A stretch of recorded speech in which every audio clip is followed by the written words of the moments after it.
আব্দুল কাদের জিলানী রহমাতুল্লাহ আলাইহি এত বড় পীর, এত বড় পীর। আমরা বলি বড় পীর আব্দুল কাদের জিলানী রহমাতুল্লাহ আলাইহি। তিনি সরু একটা রাস্তা দিয়ে চলতেছেন, সামনে একটা কুকুর, তিনি কুকুরটাও সোজা সোজা আসতেছে। আব্দুল কাদের জিলানী রহমাতুল্লাহ তিনিও চলতেছেন। হঠাৎ করে কুকুর আব্দুল কাদের জিলানী রহমাতুল্লাহ সামনাসামনি বাঁধিয়ে গেলেন। এবার কুকুরও সরে না, আব্দুল কাদের জিলানীও যাইতে পারেন না। আব্দুল কাদের জিলানী রহমাতুল্লাহ আলাইহি তিনিও সরেন না, কুকুরও যাইতে পারে না। একেবারে মুখামুখি দাঁড়ায় গেল সরু একটা রাস্তা, একজন নামবে একজন চলে যাইতে পারে। দুজন সামনাসামনি দাঁড়ানো, কুকুর সরে না, আব্দুল কাদের জিলানী রহমাতুল্লাহ তিনিও সরেন না। হঠাৎ করে কুকুরের জবান খুলে যায়, কুকুর ডাক দিয়া কয়, ও বড় পীর, তুমি ভালো না আমি কুকুর ভালো? প্রশ্ন শোনার সঙ্গে সঙ্গে আব্দুল কাদের জিলানী রহমাতুল্লাহ অবাক হয়ে গেলেন। কুকুর সে আমাকে বলতেছে তুমি ভালো না আমি ভালো। ওই জায়গায় আপনার আমি হলে কি করতাম, এর একটু কুকুর তোর চাইতে আমি ভালো, কারণ আমি মানুষ। কথা কোন ঠিক কিনা? আমরা এই কথাই বলতাম। না না, আব্দুল কাদের জিলানী চুপ করে রইলেন কুকুরের প্রশ্ন শুনিয়া।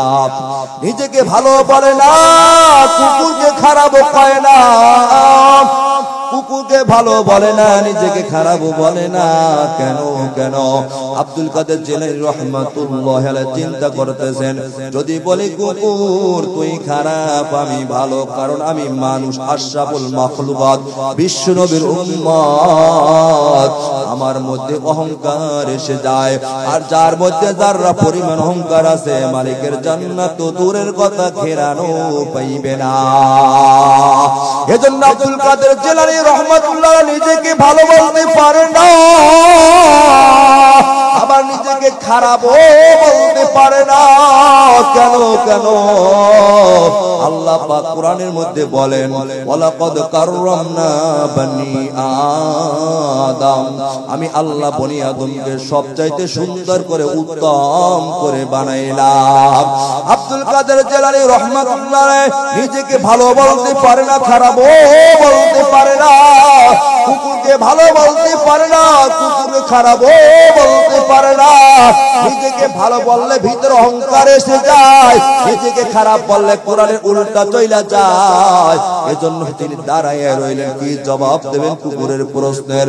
হঠাৎ করে তিনি মুরাকাবার জগতে চইলা গেলেন, চক্ষু বন্ধ করিয়া মুরাকাবার জগৎ থেকে ফিরে এসে ডাক দিয়া কয়, কুকুর তোর প্রশ্নের জবাব আমি আব্দুল কাদের আজকে দেবার পারবো না, তোমার প্রশ্নের জবাব ওই দিন দিতে পারবো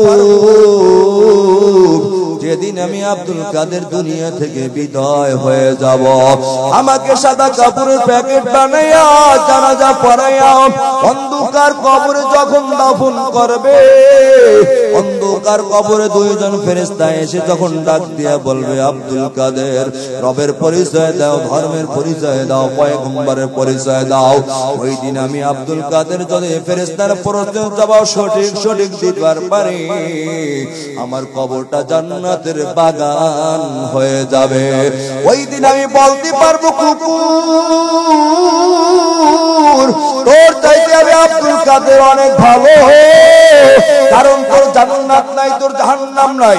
আমি আব্দুল কাদের জান্নাত আছে, জাহান্নাম আছে।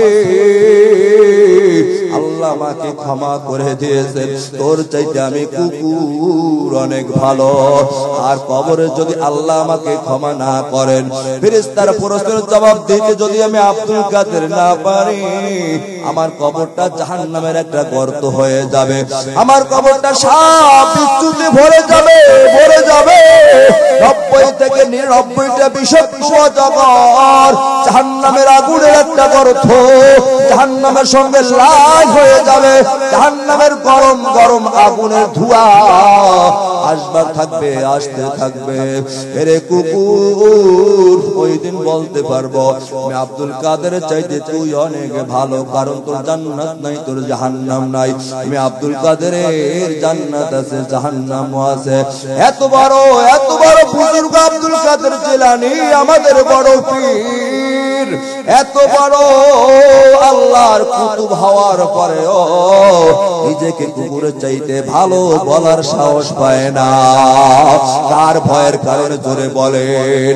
আল্লাহর ভয়ের কারণে। আল্লাহ কেমন ভয় করে আব্দুল কাদের জিলানী রাহমাতুল্লাহি আলাইহি। শুধু তাই নয়, হাতের মধ্যে জান্নাতের টিকিট পাওয়ার পরও কলিজার মধ্যে কেমন ভয়। আবু বকর সিদ্দিক রাদিয়াল্লাহু তাআলা আনহু পয়গম্বরের পরে সমস্ত সাহাবায়ে কেরাম সহ কিয়ামত পর্যন্ত সকল উম্মতের নেকি যদি এক পাল্লায় রাখা হয়, একা আবু বকরের নেকি এক পাল্লায় রাখলে আবু বকরের নেকির পাল্লাই ভারী হয়ে যাবে। সমস্ত সাহাবায়ে কেরামের আমল একদিকে, আর কিয়ামত পর্যন্ত যত আব্দুল কাদের, মনে করেন 1 কোটি আব্দুল কাদের জিলানী না, तमाम দুনিয়া যদি আব্দুল কাদের জিলানী রাহমাতুল্লাহ আলাইহির মতো বুজুর্গ দিয়ে तमाम দুনিয়া ভরে রাখা হয়, একজন ছোট সাহাবীর সমান হবে না।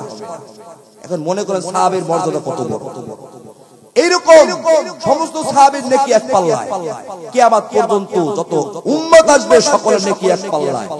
একদিকে শুধুমাত্র আবু বকরের নেকি এক পাল্লায়, তারপর আবু বকরের নেকির পাল্লা ভারী হয়ে যাবে। কেমন আবু বকর? ওই আবু বকর দুনিয়া 1 নম্বরে জান্নাতের টিকিট পেয়েছেন। এই আবু বকর একদিন পয়গম্বরকে ডাক দিয়া বলে, পয়গম্বর, কাল কিয়ামতের ময়দানে এত উম্মত দাঁড়াইবেন, এত পয়গম্বর উম্মত দাঁড়াইবেন, কাউকে কি আল্লাহর 8টা জান্নাত ডাকবে এমন কেউ কি হাসরের ময়দানে দাঁড়াইবে? পয়গম্বর বললেন, একজন মানুষ কিয়ামতের ময়দানে দাঁড়াইবে, তাকে আল্লাহর 8টা জান্নাত ডাকতে থাকবে, আসো আসো আমার ভিতর দিয়ে জান্নাতে ঢুইকা যাও, আমার মর্যাদা বেড়ে যাবে। আল্লাহু আকবার। পয়গম্বর ডাক দিয়ে কয়, একজন দাঁড়াবে কাল কিয়ামতের ময়দানে। আবু বকর ডাক দিয়া বলেন, ও পয়গম্বর, ওই একজন কে হবে? লোকটাকে, তার নামটা কি? কার এমন মর্যাদা, এত সম্মান? 8টা জান্নাত একজনকে ডাকতে থাকবে, আয় আয় আয় আয় আয়। পয়গম্বর ডাক দিয়া বলেন, আবু বকর, সে আর কেউ নয়, সে হবে আমার সাহাবী আবু বকর। সুবহানাল্লাহ। তুমি হবা আবু বকর কাল কিয়ামতের ময়দানে, আল্লাহর 8টা জান্নাত তোমাকে ডাকতে থাকবে।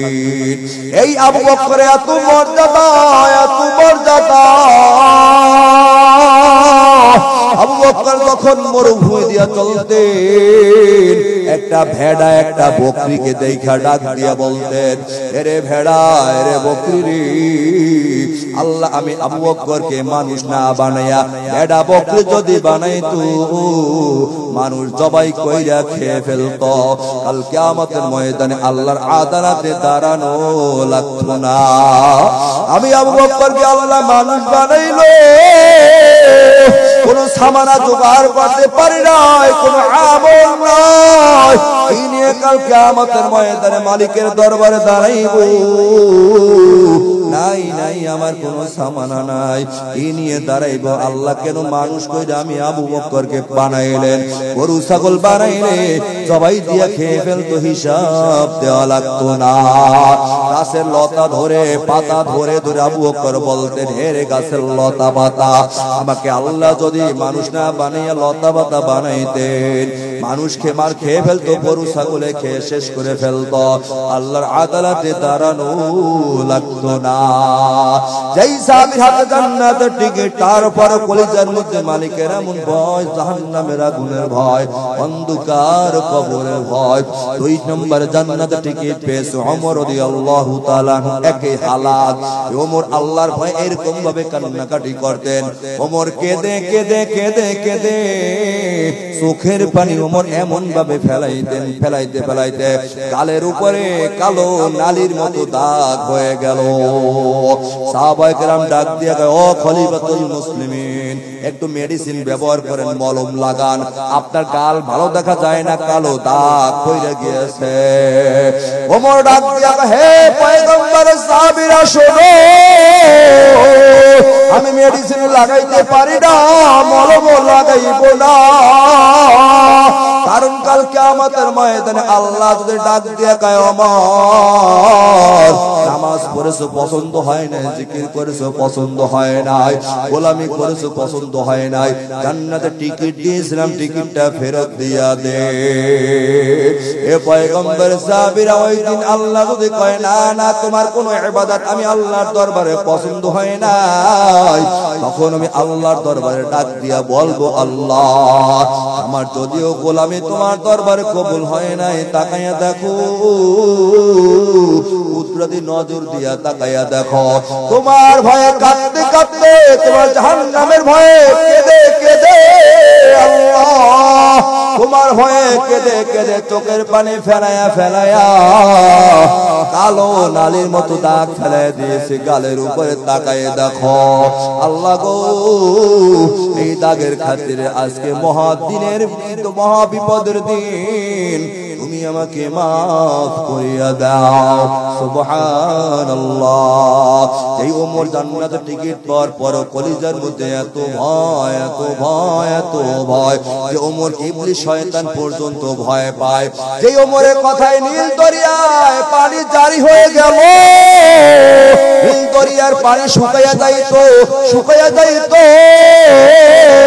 একবার নীল দরিয়ার পানি যখন শুকাইয়া গেল ওই মিশরের গভর্নর আমর